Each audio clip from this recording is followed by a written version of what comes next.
Welcome to Secular Soup. Stay tuned for real talk about atheism, feminism, politics, parenting, and whatever the fuck else Amy and Amy want to talk about, because this is their show. And get ready for a whole lot of motherfucking profanity. You want to hear a secret? I won't tell anybody. Go ahead. If I sit next to you, I'm going to get gonorrhea. It's going to jump into me. Just two ladies hanging out. Is it okay for me to make fun of his neck waddle if I make fun of my own neck waddle? I'm not sure. That's a real ethical conundrum. Would you know if you were born a lizard person, or can you be like adopted into the... I think you know. We're such professionals. We really are. Buckle up, bitches. It's time to have some soup. I'm Amy with a Y. And I'm Amy with an I. And we're just two blueberries floating in a bowl of tomato soup. You are listening to episode 63, I believe, of Secular 63. Soup. Does that sound right? Mm-hmm. 63-ish. Yeah. That sounds about right. Yeah, it's old enough to vote. Pretty much. Old enough to retire almost. In the army. So, yeah. I don't know. Something like that. Old enough to be president in the United Kingdom. UK? States. Yeah, we know a lot of things. All the things. And we like to spout that knowledge on this show. Yeah, you're welcome. Yeah. We were going to talk... American and non-Americans. I don't know. Everybody in the world. You're welcome, world. That needs to be on a t-shirt. Secular Soup. You're welcome, world. Tonight or today or this morning or whenever you're listening, we are going to be talking about when it's okay to throw other parents under the bus. But first, I wanted to tell you... Not literally, like when you're running from zombies and you're I thought it was literally. More Okay, parents need to be thrown under buses, is what I'm saying. Whatever, we can hash that out later, but... They also... If you've been listening for a while, you know that one of my children likes to give me podcast suggestions, like ideas for things to do for the podcast. So right as I was coming down to record, my second child, who I call the spare, he had two fabulous ideas. That too. Exactly. Yeah, the air in the spare. I do that too. Yeah. So the spare had some ideas that he wanted me to run by you to see if you thought they were good ideas. He thinks they're solid gold ideas. Comedy gold. Okay, cool. The first one is he thinks we should do an episode that is just an intro and an outro with nothing in the middle. So you just do the intro and then you do the outro and that's it. And I asked him why and who would listen to that. And he thinks because it would be hilarious. So there's that one. And then his second idea was we should record an episode where we're both in the bathroom. I don't know if this means that we have to be in a bathroom together. Go there.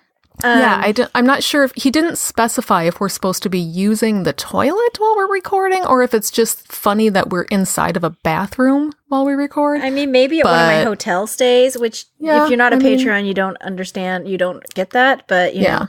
Right. Sorry. Become a patron and you get all the secrets. You'll learn my pro tips because I'm getting like free hotel rooms left and right. Yeah. So yeah, we'll have to think on those. I'll make a little list of all of his ideas because they're all great. Big, luxurious showers and stuff. Well, my bathroom is tiny, but who knows? I'll flesh out the idea and see if he has more input on this one. Flesh out? Either way. Okay, cool. I mean, I said flesh, but flush works I heard too. Flush.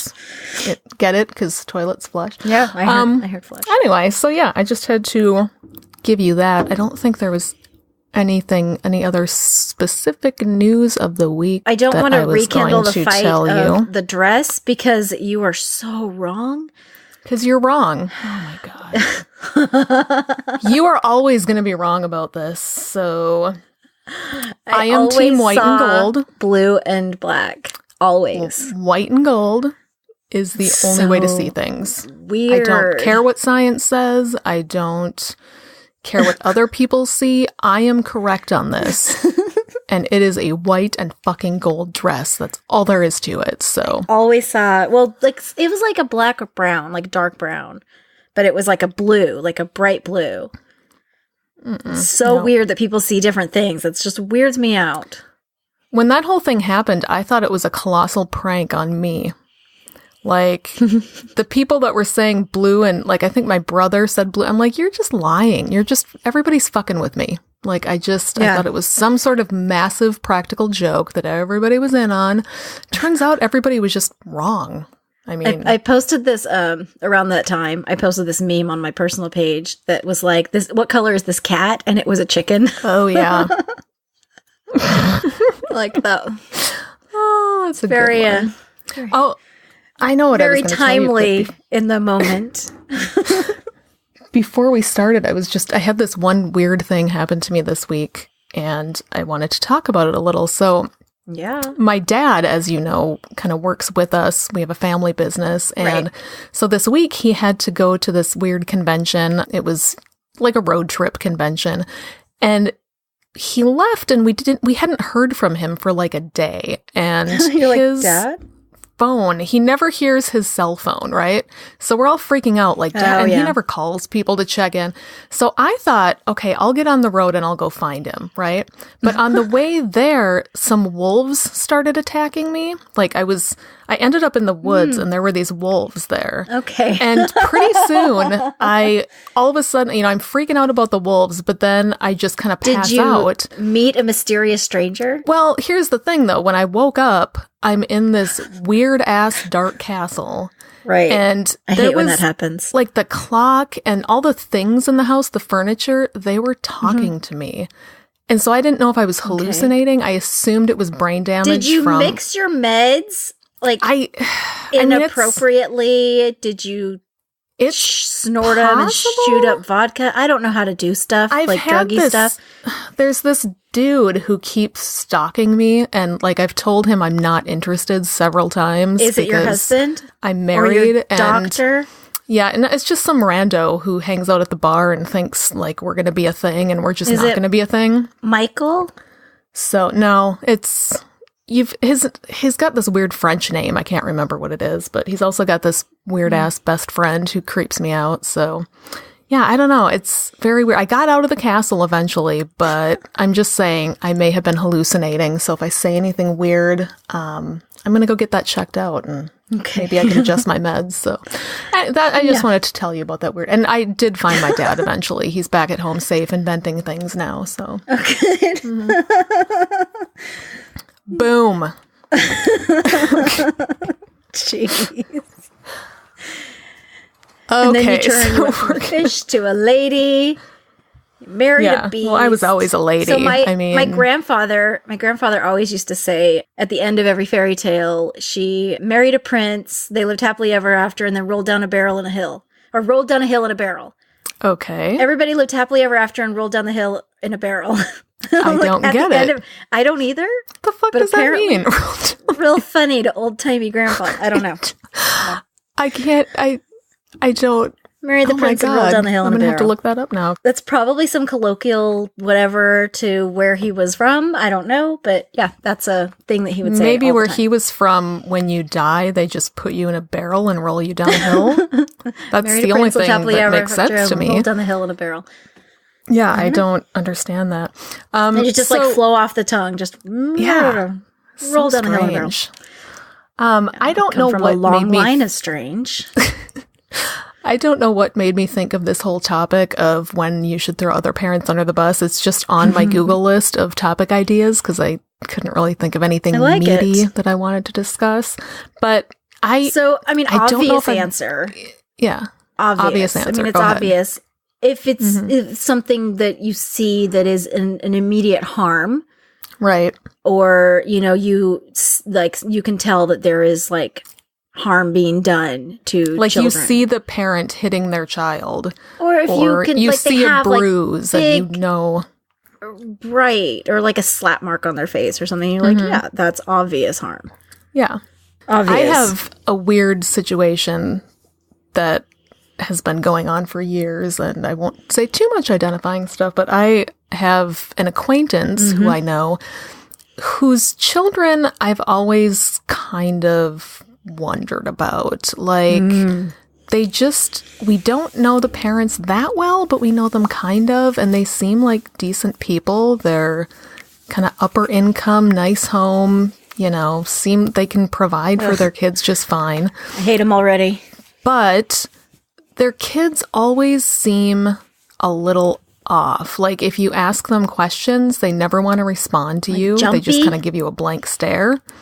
Not even Maybe really they're jumpy, stupid. just like, well, see, that's the thing. I can't tell if they're just stupid. Are you like, or do you not understand the question? right. Maybe they or only like, speak German? it could be. But the other weird thing is every time they come over to my house to like play with my kids, they desperately want snacks. And again, this is not abnormal. Other kids who come over constantly want snacks.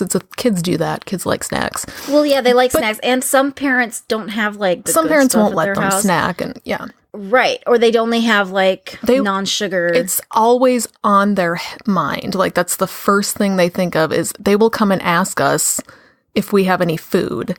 And, you know, I'll say, well, are you guys going to eat dinner? And, well, we don't eat dinner until 8 o'clock or something. Like, there's all these weird little things that make my gut feel weird, but I haven't seen any actual evidence of something specific.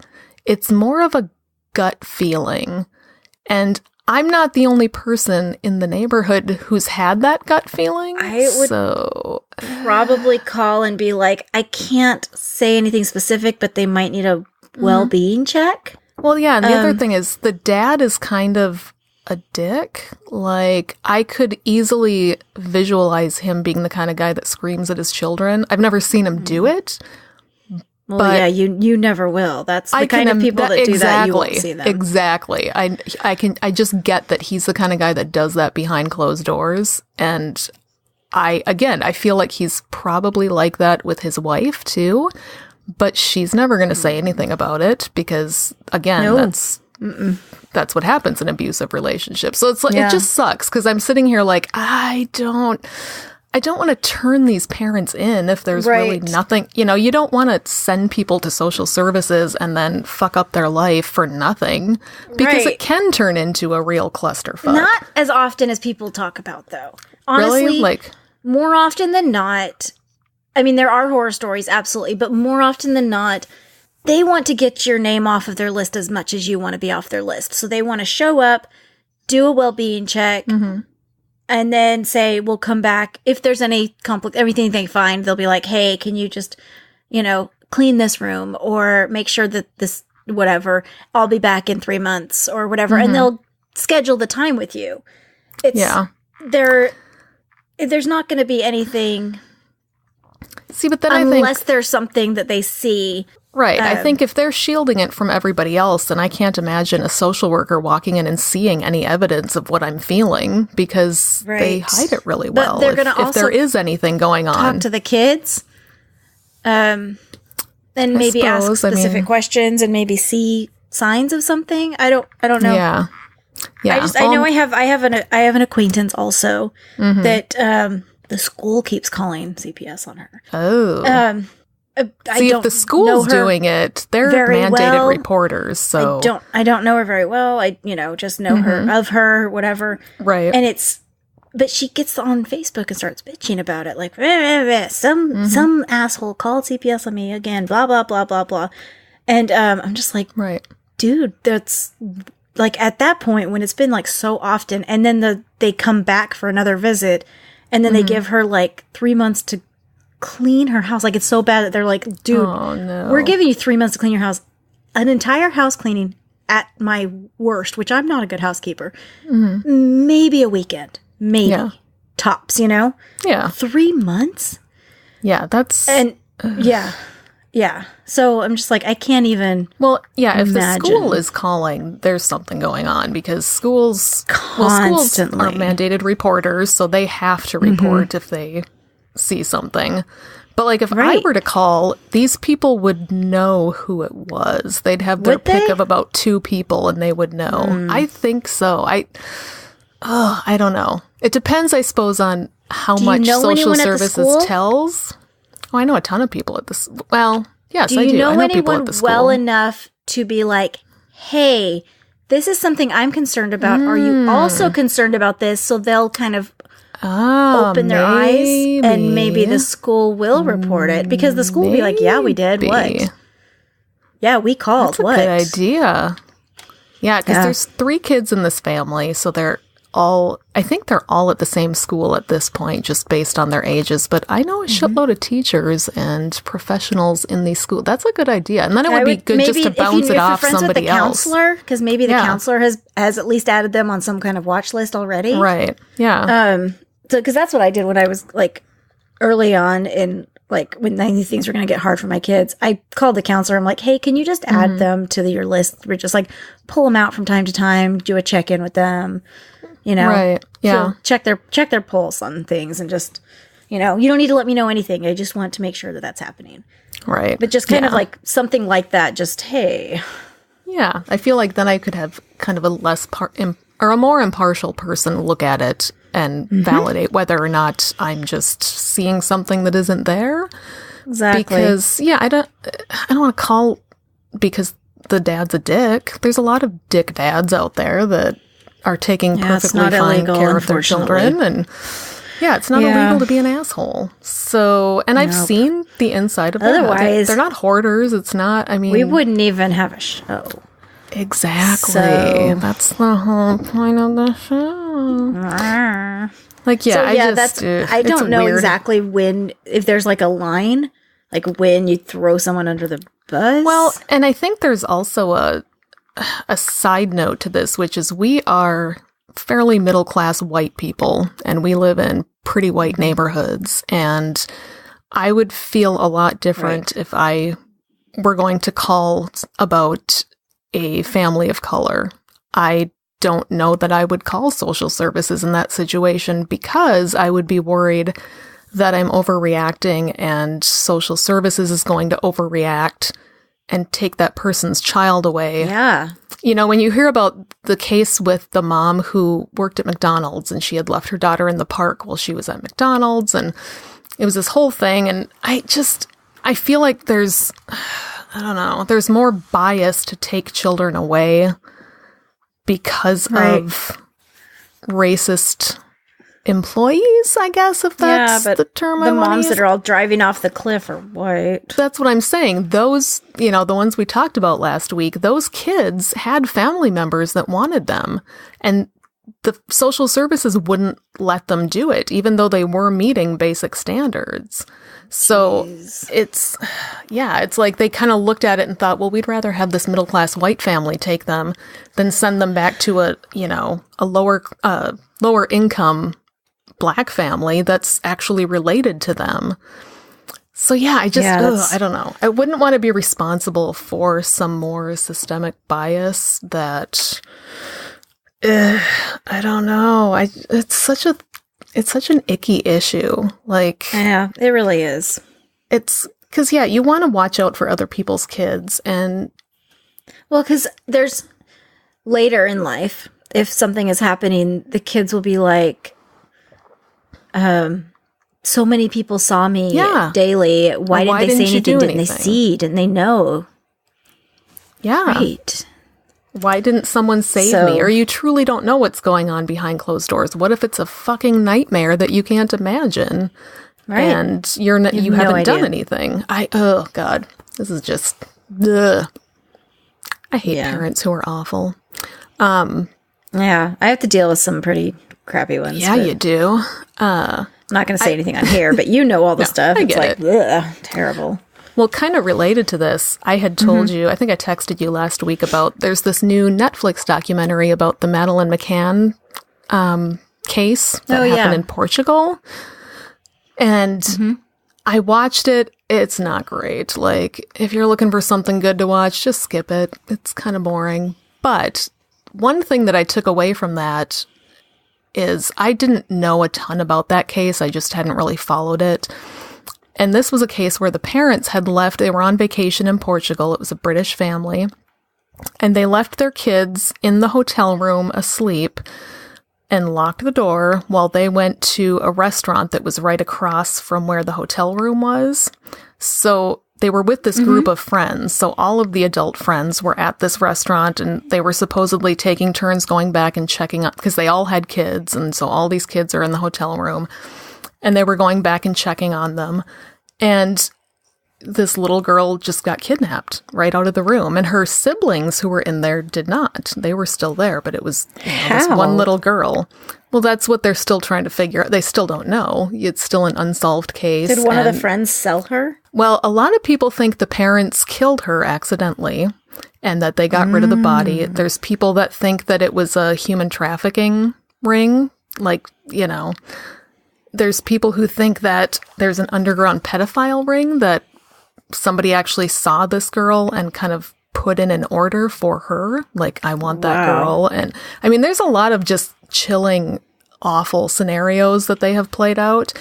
Jeez. But there are tons of people who just totally are all in on the parents having done it. And even if they're not, there are so many people who just throw the most venomous hate at these parents for leaving the kids in the hotel room. And part of me feels like, parents make decisions all the time that, like, as a parent, my first assumption isn't, if I leave my kid here asleep, someone's going to come kidnap them. Like, I don't think that. I think I'm in a safe environment, at a resort, in a hotel, with the, like I've been at a wedding before where my kid was up in the hotel. How would they even get into the room, though? Exactly. They don't know. They think they came in through the window. But I feel like everybody's totally blaming these parents when, if the parents didn't do it, I get that they made a bad choice. But that doesn't make them total monsters either. Like, they left their kids asleep in a room. They were coming back and checking on them. It wasn't the best. It wasn't the best. It wasn't the best. But yeah, the restaurant they were at was within eyeshot of the hotel room. So in theory, they could see the door and they could see who was coming and going. It's just, people are so how angry. Did they know that the parents had left? Like, I don't understand so much of this. Well, maybe you should watch the series. It lays it all out. They don't know if somebody had seen them ahead of time and watched them. And, well, that's part of the thing. This whole group of families that went on vacation had made prior reservations at this one restaurant for the entire week. So they had gotten there and said, we're going to eat dinner here all week. And they made reservations all week. So very easily, somebody who worked at that restaurant could have known that and could have known that those kids were going to be. Was this their first night? No, it was not the first night there. But yeah, somebody could have known these parents are going to be here every night. Their kids are going to be in the hotel room easily. It's It's just, it's so creepy. And I don't think the parents did it, just based on what I saw and based on the fact that they are still just crusading for this. If they had done it, I feel like they would have let it, kind of go away and hoped people would stop talking about it. Yeah. But yeah, it's just an awful feeling. But I feel like the dogs are barking. Oh, I hear. It's fine. Okay. Just tell them they're assholes and they need to be quiet. All right. They're not even... Turn around and say, do you know who I am? Yeah. Do you have any idea what you're missing? Yeah. It reminds me of the Michael Jackson thing we talked about, where immediately people jump to just blaming the parents for everything. It's all the parents' fault. And really, no, it's the person who committed the crime's fault. The parents made some bad choices. Right. But throwing all of the hatred onto the parents isn't helpful. It's... I don't know. Speaking of Michael Jackson, it's so like I was at Walgreens today just shopping just real fast. I had to grab just a couple things, and I was singing along with a song because it was just like in the background. It was just whatever, and then I realized it was freaking Michael Jackson's song. You monster! Well, because it's just one of those things that's just been I've known it my entire life. Mm-hmm. Yeah, Michael Jackson's just a part of the culture. How can you? And it was one of the ones that wasn't like an in-your-face Michael Jackson song. It was one of the ones that was just kind of more of a quiet one. Yeah. Was it Man in the Mirror? Which one? Man in the Mirror. Which one's that? Sing that one. I'm talking to the man in the mirror. No. It was the one where it's like, I found love. Not Ben. Mm-hmm. No, it was the one where it's like... Just sing it. I can't remember it, but it was like, I actually can sing. But no, it was... I can't, so... You were fine. I know, no, it was the one where it was like like I'm not lonely anymore since I found you, like since I found love. Yeah, I don't know.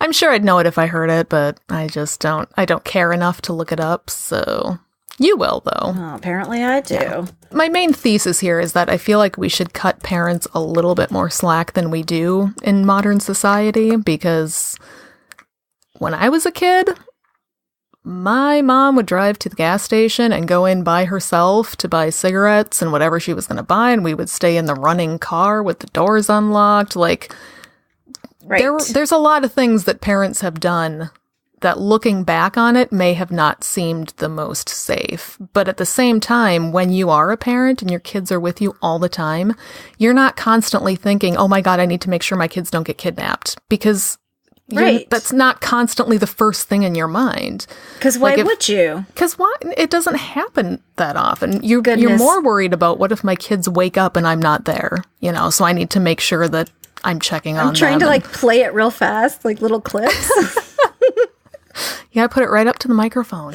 I don't think it's up to the microphone. It's in my headphones, but maybe it'll come through a little bit. But we're not going to hear it if it's in your headphones. That's just okay, good. That's just physics, Amy. It's science. Yeah. It's basic. You got to stick the headphone up to the microphone. It's science, bitch. Mm-hmm. And that ties into, I don't know, maybe I feel like I cut parents too much slack and not throw them under the bus when maybe I should. I have no idea. Maybe. I was thinking of another interesting question that's related to this, though. Mm-hmm. You still working on that song, by the way? Got it yet? I am. Okay. I'm working on it. Just let us know when you have it. It's fine. Now I forgot the question because I'm old and I'm in perimenopause, and it turns out your brain breaks when you're perimenopausal. Yeah, that article was really depressing. Yeah, it was, and very relatable. What the fuck was the question I was about to ask you? Oh my God. Okay, stall for time, stall for time, stall for time. Vamp. Had to do with parenting. Something to do with parenting. I'm doing something really funny. Ask Amy about it. What was it? I should talk to Amy about this later. It's a very interesting I like the way question. you love me. Oh my God. I can't. It'll come back to me in a minute. Talk about something else. I'm going to put you on the spot. Do you have anything interesting to say right now? Okay. I like the way you love me. Mm-hmm. I've never even heard of that one. I like the way you love me. Yeah. It's like, I was alone until I met you. Oh, I thought of it. It just came back to me. Okay.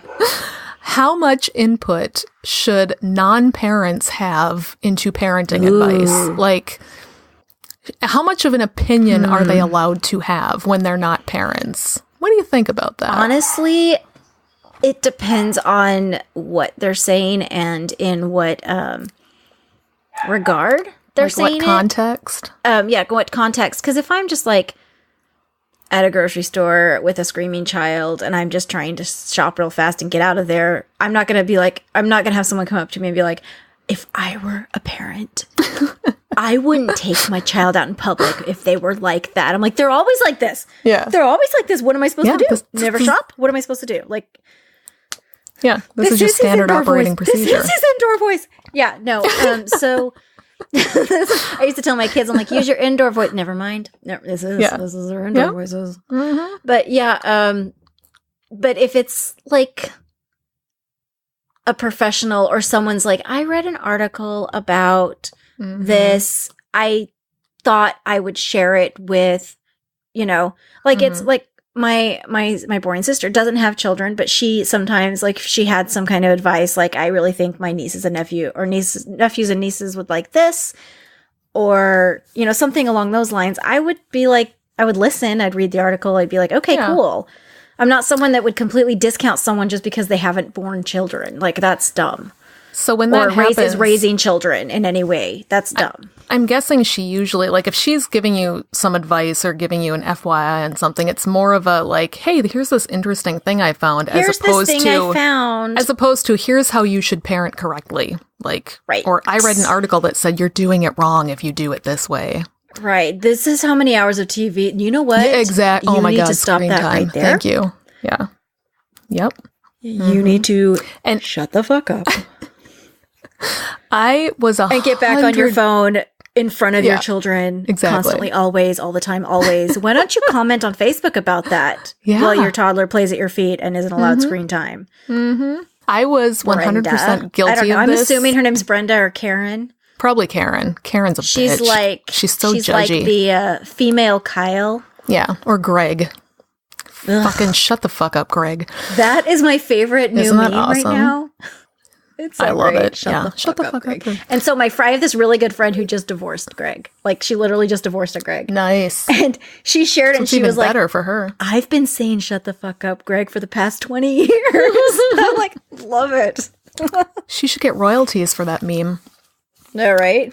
Yeah, so before I had children, I was 100% guilty of this judginess. I was a better mom before I had kids. I was a great mother before. I had it all mapped out in my head. You know, you got to be disciplined with just enough love mixed in, but you got to have a system. And you got I knew what the fuck I was going to do when I had kids. Did not understand why people are making such a big deal about it. It's basically I was the same way, like a less hairy puppy, honestly. Well, not even that. To me, it was like, well, there's a way to do it correctly. If you just do it correctly, your kids will behave. Like, kids behave. Well, I didn't understand how it was so hard. Like, you just innately know how to. Yeah. Well, that's the other thing. I thought that once you were a parent, you just knew every answer. Once that kid pops out, it's like downloaded information. The thing that surprised me is I didn't know I wouldn't know how to breastfeed. I didn't know that I had to train myself and my child, and it was different for every single one. I didn't know that. Like, I didn't know that it was going to be like different things would work for different kids. So that's the thing too, is different parenting methods work for different kids. Yeah. You have to be basically a different parent for every single child. Well, yeah, and that's something you don't even realize until you have more than one kid. That. Like you have one kid. And then if you have one kid that just listens all the time. Yes. Like none of mine do, but I've heard of children that do. Oh, I had one for a while. Yeah, I did not. And I thought I was a really fucking good parent. If you have that parent first, or have that child first, you're like, yeah, please. Oh, I had that kid. Calm down, Karen. I've got this. Would you like me to step in and show you how it's done? But then if you have a child like my first child, who started throwing tantrums at 6 months old, and he would climb out of his crib at like 9 months old, and like my sister-in-law one time, like he was throwing a massive tantrum and like throwing his head back on the concrete, and I was just waiting him out. I would put my foot under his head so he wouldn't hurt his head. Right. But I was just waiting him out. And she was like, what is that? Yeah, she was like, what is that? I'm like, that's a tantrum. And she was like, I've literally never seen one before. I'm like, there you go. Feast your eyes. Like, soak it all in. Soak it all in. I'm assuming she's a Karen too. Soak it in, Karen. Yeah. She's a real bitch. I'm glad she's my ex-sister-in-law. But yeah, so I'm like, soak it all in. It's good. Just soak it. Like, this is what it is. And yeah. Yeah, our first kid was a phenomenally behaved child until about age 5. Maybe even a little longer. 0 out of 3. But like, we did nothing to make this happen. We just assumed we were being excellent parents, and we would get compliments on how well behaved our child was, and we'd be like, nothing to do we know, with you, because we're really good fucking parents. We have a system. We use positive reinforcement. This kid knows what the rules are, and I don't see why this is a problem. Why don't all parents have well behaved kids? Like, the we can safety officer. That's all it was. You know. It was just, honestly, it was something in that particular child's brain chemistry that just made him very chill. And we didn't realize that until we had child number 2, who was the complete fucking opposite, who just kicked me in my kidneys through the whole pregnancy and fist punched me on the way out and has not stopped moving since he was born. Like, totally different. And you do. That was my oldest. You have to parent them differently. Full on flipped at 9 months, full on flipped. Oh yeah. And no, I always joke he tied knots in his cord. He had 2 true knots in his cord, and they had just done a sonogram 2 days earlier where they checked the cord and everything was fine. So in that amount of time, he had flipped so much and so hard that he had literally tied knots in his own cord. I am 100% positive that my youngest kid just stuck his feet out into like a splits position on the way out and refused to come out. Was just like, nope. Who has ADHD now? Who is it? Who is it? Yep, that's the one. Oh my God. But I think about this a lot when people like to give my me middle or any other middle parent. one, he would just sleep. He was asleep all the time. And then I would like poke my stomach and he would like slowly move. And he was my napper. So he would come in with a blanket at like, he was like, I don't know, like 18 months old. And he was like, can I go to bed? I'm like, yeah, go. Yeah. That was my first one. Your bed? Mm-hmm. Yeah. Yeah, my but he first was one. not, he didn't, I mean, he was better behaved, but he was not like, they've all been difficult in their own ways. Angel, and he was super cute. And then I had my girl who just like burst into the world, you know? Mm-hmm. And that's a whole nother ball game. So Gentleman Caller is the best way of describing my daughter. Because there's something about the daughter who follows two boys by a long, like the closest brother in age is 5 years older than her. Yeah. So there's something about having like older brothers and just makes a really, plus me as a mom, honestly, I'm kind of a tough chick. And so there's something about her that just makes her like a terrifying human. And so the way he describes her is she's a tank who has like flowers painted. It's like a pink tank with flowers painted on her. But you never know if she's going to shoot glitter or bullets at you, or both. Oh, I like that. And he told her that once, and she was like, "Yeah." She's like, "Usually for you, it's bullets." And he was like, "Thanks." And she was like, "Mm-hmm." Gotta appreciate the honesty. She like flipped her hair and walked out of the room. I was like, "There she is. That's my girl." Yeah, that's the honesty at work. Yeah, my Punched oldest the doctor in the eye when he gave her a shot. Just punched him right in the eye. Hey, that's good. She stands up for herself. My oldest Did you ask her first? My oldest frequently gets angry because the same rules do not necessarily apply to his brother that applied to him at that age. So we have that issue too. Yeah. And I've had to explain to him, look, your brother is a different person and he responds to different things than you did. And I'm sorry that seems unfair, but the same things just don't work for different kids. Sometimes you have to have different rules for different kids because otherwise you will drive yourself fucking crazy. So it's unfortunate, but it's true. No, I was thinking my daughter about, has like so many freedoms that her brothers didn't have because she's just that's the same with my younger one. My younger one has them just because honestly I'm exhausted, and the first one I could tell him one time to knock off whatever he was doing and he'd do it, but the second one, and I can say it 19 times, so and I can have like something implemented and in place, and then they go back, to their dad's house, and he's like, "What did she tell you? You know what? Here's candy and freedom and all the video games, and you don't have to listen to those rules." And I'm just like, oh my gosh, that's very helpful. Yeah. Oh yeah. Yeah. This morning, I'm living the dream. This very morning that we're recording, I let my younger child stay home from school for absolutely no reason. He woke me up at 5 a.m. and I'm trying to fucking sleep, and he's just like, "Mom, can I stay home today? Please, please, please, please. Can I stay home today? Please, please, please." And I tried repeating, "No, you need to go to school," but he just kept at it. "Please, I want to go to school. I don't want to go to school today." Please. And it wasn't panicky. Like, he wasn't having a panic attack. It wasn't like the first kid where he just was truly freaking out. He just really wanted to stay home. And last night he got a Nintendo Labo thing, which you have to build. Oh, so what he wanted, and I realized that what he wanted was to stay home and put that fucker together, right? So finally I'm just like, fine, stay home. It's one day. He can play hooky. I don't care. But then my older son, when he wakes up, he's like, "Why isn't he at school?" I'm like, I let him stay home. Oh. And I'm just like, don't even start. I let you do the same thing. It's down, fine. Sleep in. Yeah, but he likes to judge. He, at 15, likes to judge my parenting. That's always fun. Oh, my 16-year-old does that too. And he was like, so his favorite thing, his favorite thing is just, "I don't hate you, Mom. I love you."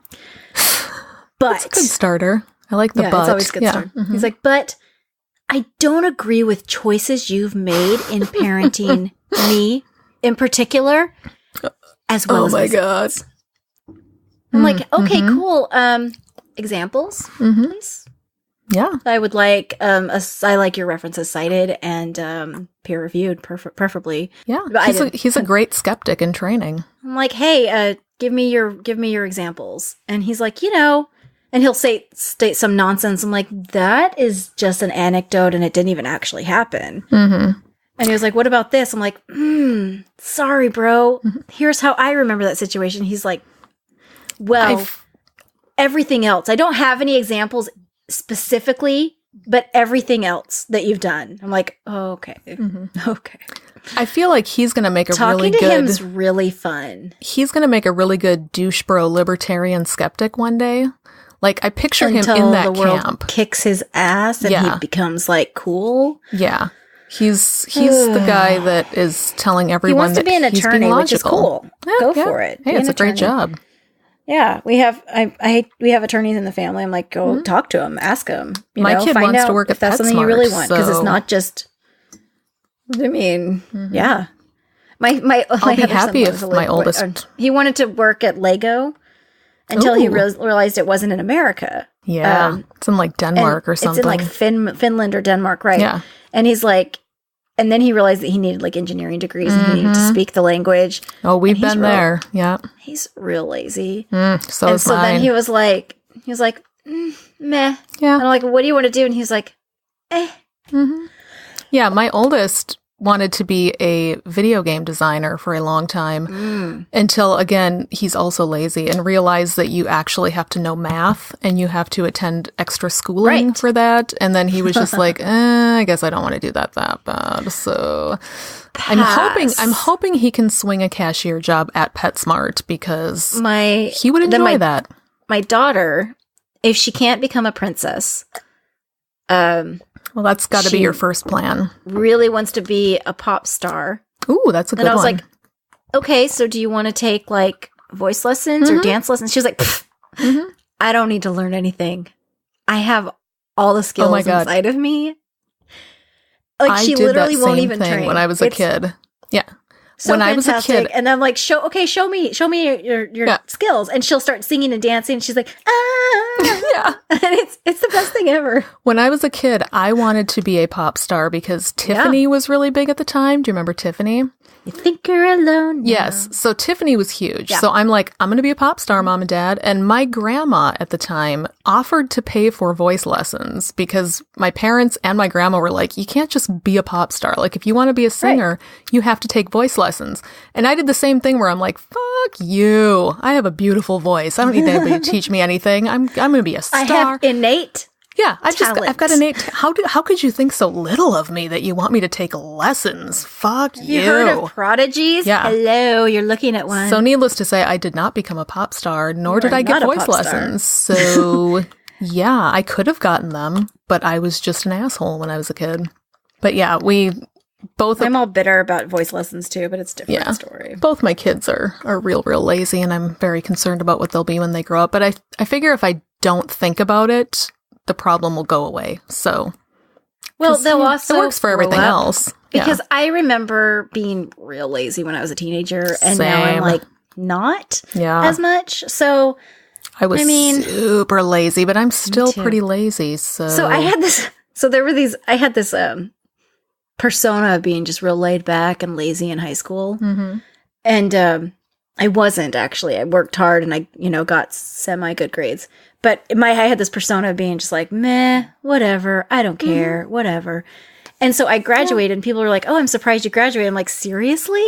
And then I had a summer job and someone saw me because it was at like the theme park in town. And they saw me there during the summer and they were like, oh, I'm surprised. Someone was like walking by, they're like, I'm surprised you have a job.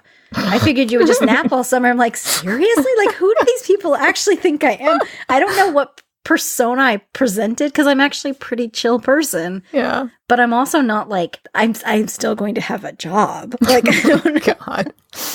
So what got me thinking about this is all of the unsolicited parenting advice that our generation of parents gets from older generations of parents regarding screen time and video games and computers and just technology the way in general. you raise children is so different now. It just is. It is. And at the same time, like when I was a kid, I was an 80s child. We grew up in front of the television. We just did. Like the TV raised my brother and I. We didn't have options. We had like 2 channels, but we still sat in front of that thing constantly. Like, is that really that much better than... I have this one friend that was like, my kids aren't going to have any screen time until they're at least 5 because of their neurological development. That always works out. Yeah. Right. Yeah, it's dumb. And then I was like, well, you're aware that at school, everybody has a laptop or a tablet and they're on Google Classroom. And this is like how schooling is done now, is online. And they're like, well, I'm going to homeschool them then because I will not. I refuse. God. And I was like, okay, good luck with that. Yeah. And you realize that all of their friends have their these children things. now. So if you let them have friends, they're going to just find all this shit at their friend's house. You cannot isolate your kids from technology anymore. You just can't. It's the way the world works. And I feel like we take a lot of shit as parents of this generation from our parents and from their generation. As millennials, that's just how we do. Well, I'm more Generation X. As millennials say, yeah, this is how we roll, yo. This is how we roll, yo. Oh my I'm God. actually a zennial because I'm right on the cusp. I'm right at the end of Gen X, which makes me a little better than everybody else. Are we going to have a question today? Oh, and also for our listeners, we did a not manscaping. That's different. Well, Amy did a man and she did some manscaping. So, oh my gosh, no. So no, we did a mail order review. Yes. For a bonus episode for Patreons only, because you guys got the 2 episodes that are like spoilers and they're out there, and so they're awesome. But we decided that we should do those as Patreon only because they're so great and they're so much fun. And but they're called. Do you want to say the name? Yes, it's really good. So it's so much fun. The new series is called Ramen, which is a play on ramen noodles because ramen noodles are a soup, but it's spelled raw. RAW / so ridiculous. Men MEN. It's really funny. So ridiculous. We're very clever. Makes me laugh. This was Amy's time. idea, though, and we literally thought of it. You can hear us. You can hear it live and in action.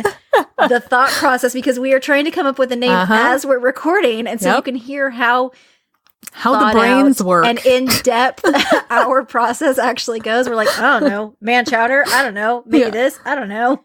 And then Amy's like, ramen, oh my God. And you can see the light bulbs pop over our heads. It's fantastic. Like so great. I can't talk it up enough. Laughing about that anyway. Yeah. But yeah, so we recorded that and a conspiracy chowder yesterday, so those are going to be broaching your ear holes for the lovely Patreon. Yes. So, and that'll be a regular series until we run out of dudes in this magazine. We will find more. I will hunt them down. That's true. Once these are gone, we'll find something else. Orders. Yes. And we're still doing Conspiracy Chowder. We just recorded another Conspiracy Chowder. Again, Patreon only. So if you're a patron, you can hear the Conspiracy Chowder series where we go in depth into a specific conspiracy every episode. We learn everything we can about it, and then we give our knowledgeable facts and opinions. And murder boards with strings and pins. Yeah. So do you want to do a question this time? Yes, let's do a question because I forgot to. Or we thoroughly believe it. Yeah. Well, the one we did yesterday, I believe it now. Yeah. Solidly believe. Yeah. Did you watch that video I sent you today? Is that what you texted me back about? Not yet. Not yet? Okay. No. Trust me. My phone is at 12%. I'm like charging it across the room. Yeah. So if you are a patron and you listen to the next Conspiracy Chowder that comes out, I have some video reviews that I have put in the show notes that you will enjoy. So anyway, become a fucking patron. Trust me, you want to listen to this shit. Oh yeah, you want to hear this. It's real good. Funny. It's fun. Yeah. Okay, so pick a number and I will do a question. 106? Okay, let's see. I forgot how high the numbers go, so I was just like highballing it. 106. Here we go. Oh boy. Do you usually make a special effort to thank someone who does you a favor? How do you react when you aren't thanked for going out of your way for someone? You take it. Okay. I do say thank you all the time to everybody often because I'm someone who is not used to being helped or seen. And I very much appreciate when people, especially if they go out of their way, like if someone has to go pick up my kids from somewhere or, you know, pick me up because I have a flat tire or whatever. I'm always very grateful. Just very grateful. But I don't necessarily care if people thank me because I just do things for the sake of doing them to help people, not necessarily for the thanks. Right. I do like being noticed and appreciated. Yeah. But it doesn't really, if it's just one time, like if I just go and pick up someone's kids for them and they're just like, oh my gosh, you know, I was so busy, whatever. And then they just, there's no thank you or anything. And they just like, come on kids, let's go inside. I'm going to make dinner. Yeah. Talk to you later. I'd be like, that's fine. As long as it was just like one time, but it's not like every Wednesday and they never say thank you. Right. I would stop doing it. I we've- would be like, you know what?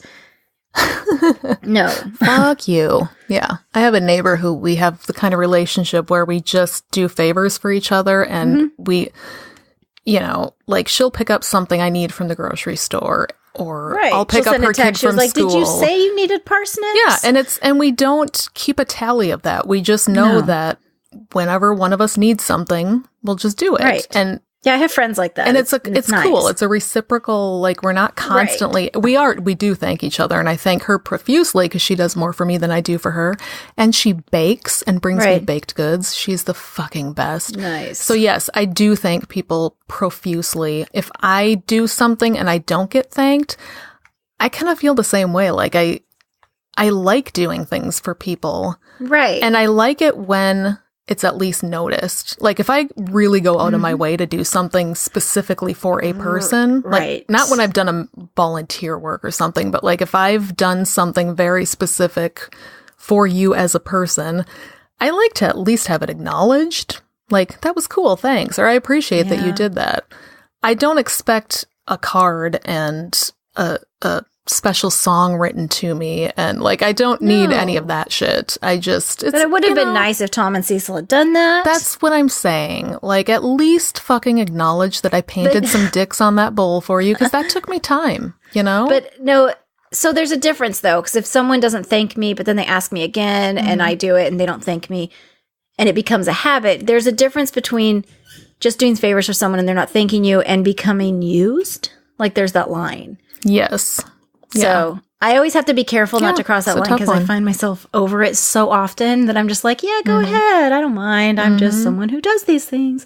Yeah. I've been trying to get myself, the older I get, to say no more often. Out of doormat territory. I never say no to anything. Yeah. I mean, I got real good at it. That sounds real bad. I do say no to some things, but I'm the type of person that, like, if you ask me to do a favor for you, I'm like, sure. I don't even think about how long. Me too. I'll totally do that. I'll make you a 5-course meal for your children. Then I realize that I'm like, way after the fact, I'm like, what way... the fuck did I get myself into? Right. And I can't. So I'm trying to be more upfront with people about, you know, I appreciate that you asked me that and that you trust me, but I just don't think I have it in me to finish that project or do the thing that you need me to do. I use bandwidth a lot. I don't have the bandwidth. Yes, I do that too. I just don't. And I try to be honest. Like, I could tell. This is probably controversial, but I don't like spoons. I don't like spoons either. I'm not opposed to people using the spoons thing. I think that's totally cool. Totally don't have a problem. It's just not my thing. Like, personally, I don't know. I've never really gotten into. I like bandwidth. All right, so who are our Patreons? Bandwidth makes more sense. Patrons? So, patrons. The platform is called Patreon, but if you are a patron on Patreon, then you are called a patron. So, if you would like to join us on Patreon and become one of the members of our Patreon family, where you get to listen to all the extra good shit, Patrons, then you'll know all the inside jokes, because you just don't. Will they? I don't even know what we're saying most of the time. They should. Well, they have to listen to every episode 2 or 3 times to refresh themselves, but that's fine. At the $1 a month level, which is only $12 a year, or so I've been told. I can't do math. We have got Tris. Sometimes 13. Something like that, yeah. Tris, Wendy, Dan Bongino can eat a dick. I wonder if he ate that dick yet. It's been like that for a while. We've also got Jesse, the Dumb All Over podcast. John, Freethinker215. I scrolled up too far. Casey, who is our newest patron. Thank you so much, Casey. Thank you, Casey. Dino and Matt, who is another new patron. Although I think I mentioned him last time. I don't remember. But Matt lives in Canada, and he's amazing because he's a white guy living in Canada, did all of our work for us. Yeah, we talked about that. Yeah. Yeah. Okay, so then at the $2 a month level, which I think comes out to $25 a year. Does that sound right? 24? I don't know. 23 probably.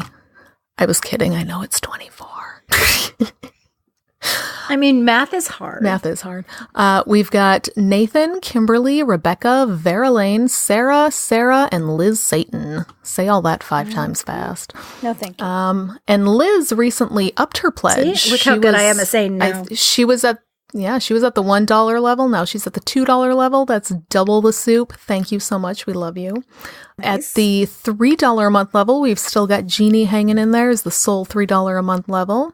At the $4 a month, we've got Elvin Engineer as our lone $4 a month. We appreciate you so much. At the $5 a month level, we've got Andy, who sends me gifts, so he's amazing.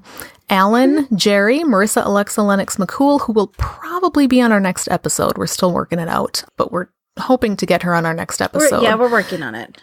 Mm-hmm. We're working on it. We had to rearrange some shit because we're terrible people. So we also have... Well, we had just lots of stuff going on. Yeah. We have Dr. Dylan, Medical Detective, and we've got Alice at the Ask and Tell Project, askandtell.com. So yeah, they are fantastic.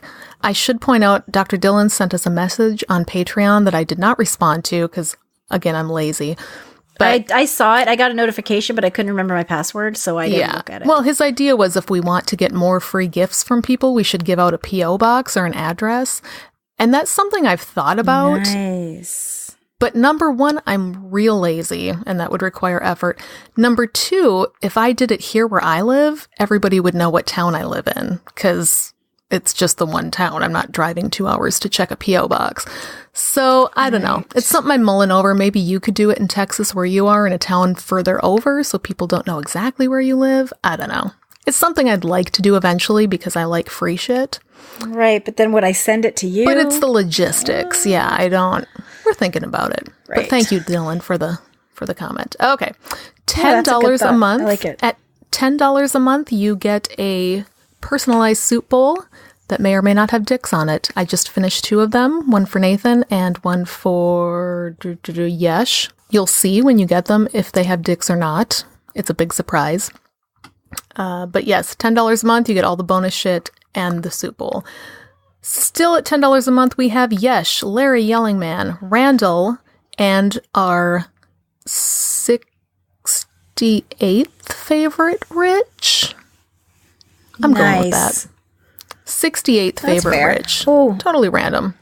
And then finally, at our highest level, the $20 a month level. Nice. Which Ashley. $20 a month, you get the Dick or No Dick Bowl also, and all the other shit. Well, bonus episodes, whatever. Our favorite patron, Ashley. We love Ashley the most. She is our favorite person in the universe. No one will ever be better than her.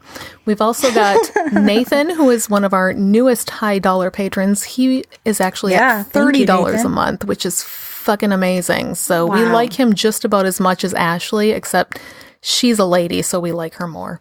But we also like you, Nathan. You're cool. We also have our top paying patron, but not our favorite, just the one who gives us the most money. Which is still unbelievable to me that people pay us this money. I can't like even. Any money.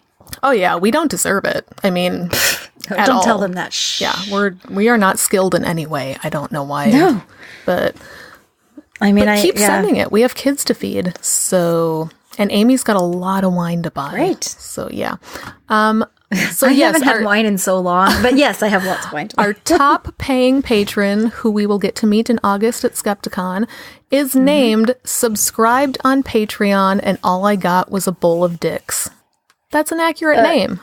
That's fantastic. They did get a bowl of dicks, so I like that. That's fantastic. You did well. You changed your name to a good one. So those are all of our patrons. Right. Thank you so much. The only other thing I want to mention is we need more Twitter followers. I only have like 200 Twitter followers, and that is just lame. Okay. Like everybody else has 2,000. I will create like more us on accounts Twitter. and pretend to follow you. Please do No, I'm that. not And gonna do also, that. please leave us reviews, people. iTunes. It makes a huge like difference. reviews. People can find us if you Right. review us on iTunes. So pretty please. So yeah, that's all I got. Take us out. Okay. That's all we've got for now. Thanks to all our fabulous listeners to put up with us droning on week after week. If you enjoy our delightful bitchcraft, please like us on Facebook, follow us on Instagram, and send us all your monies on Patreon. You can find us on those platforms by using the Google machine. It's not hard. This week, your donations will go to, I'm assuming Amy needs more nail polish. A ton. I forgot to mention Just that. an assumption. I'm out. Yep. I figured. If you want to tell the world how awful this episode was, join our Secret Soup Talk Facebook group. If you want to tell us to fuck off personally, you can send an email to secularsouppodcast@gmail.com. Please rate and review us on iTunes, please. Please, please, please. Facebook, and wherever else you can review things like this. It will help us spread the soup gospel far and wide. And hey, Tell your friends.